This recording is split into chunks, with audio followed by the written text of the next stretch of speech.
Hello and welcome to my channel.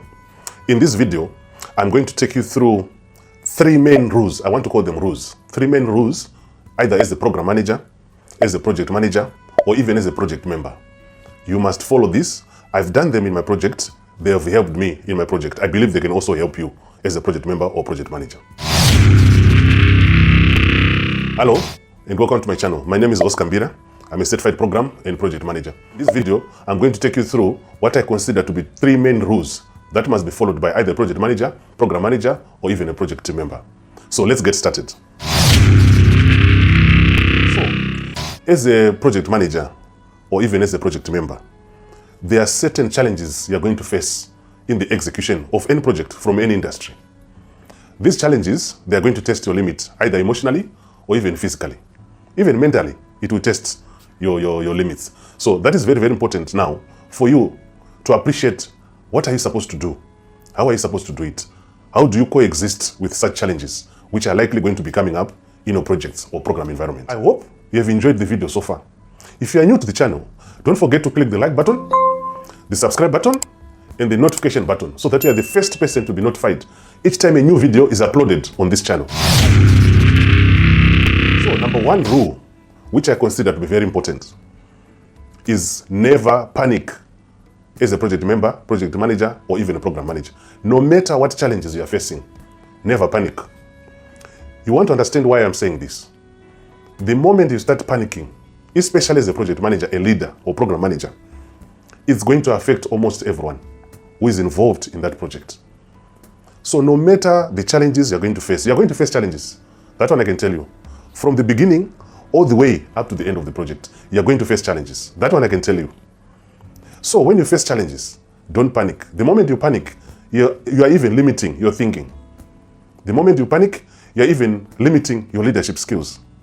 The moment you panic, you are even taking yourself off the focus of the project deliverables. You start focusing on emotions, you start focusing on how to please people, you start focusing about your job, and so on and so forth. So number one rule as a project manager, especially as a project manager, is never to panic.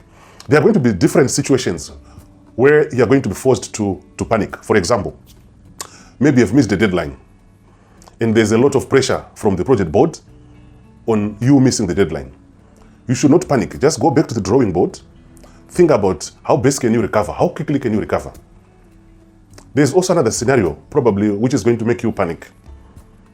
The first one is maybe the deliverable or the product that you're producing, the clients are not happy. And maybe there's a rework. It could be quality issue on your products or deliverable. A deliverable is anything that you're going to produce in the project. So the moment you hear your client complaining about it, you might be forced to panic.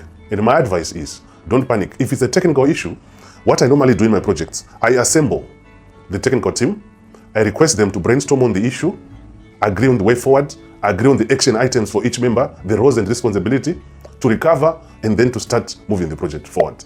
So that is very important. That rule is very important. I know it will take time. Not everyone is going to be able to do that. It will take time.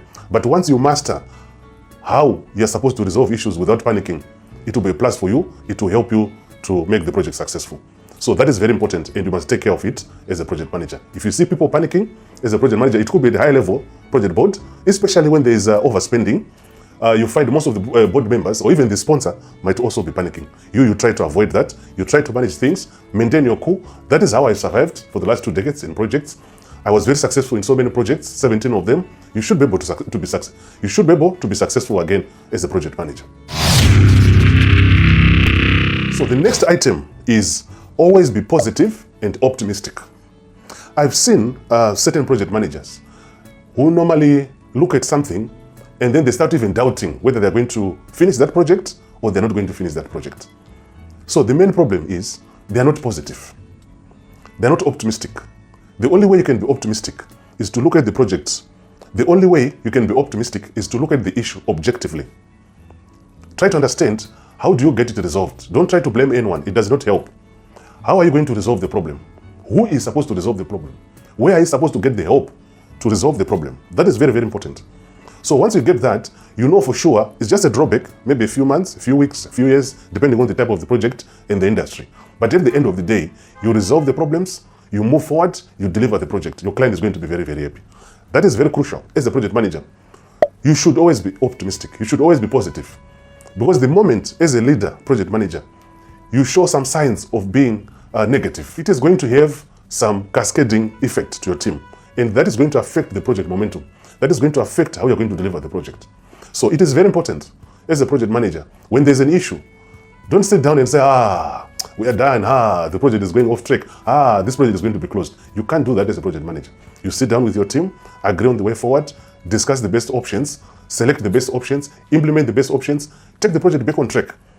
I've been doing it. You should be able to do it. I hope you have enjoyed the video so far. If you are new to the channel, don't forget to click the like button, the subscribe button, and the notification button, so that you are the first person to be notified each time a new video is uploaded on this channel. Then the third rule, never catastrophize any issue. Someone might be asking me, what do you mean by catastrophizing? Okay, what I mean here is, you are likely going to have issues. Minor issues, major issues, and critical issues. They are all going to come. I can share with you a good example I had. We were running a banking project. And 3 weeks to go live, our master environment was overwritten by one of the DBAs. Can you imagine? 3 weeks to go live, our master disappeared. So I was called by one of our senior guys, the head of development, and then the head of, I was called by the head of development and the lead technical architect.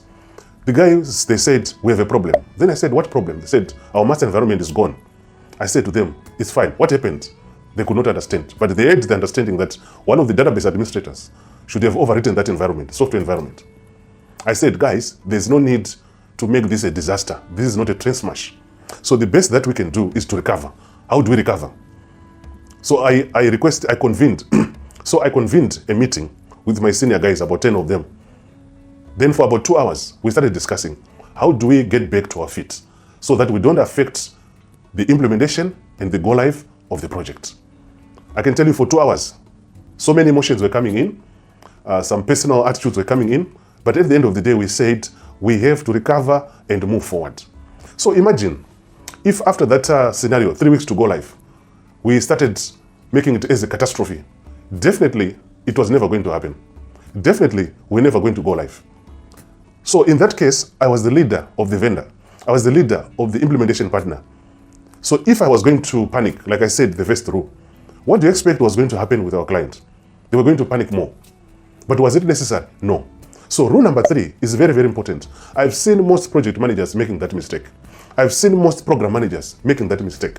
I've seen most project members making that mistake. Whenever there's an issue, they make it a catastrophe. So rule number 3, do not catastrophize any issue. Look at the issue as something that you're expecting to come in the project. Look at how you're going to resolve it.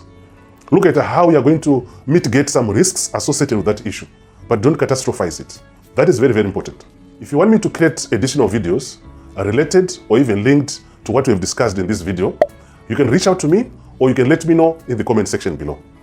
Thank you for watching.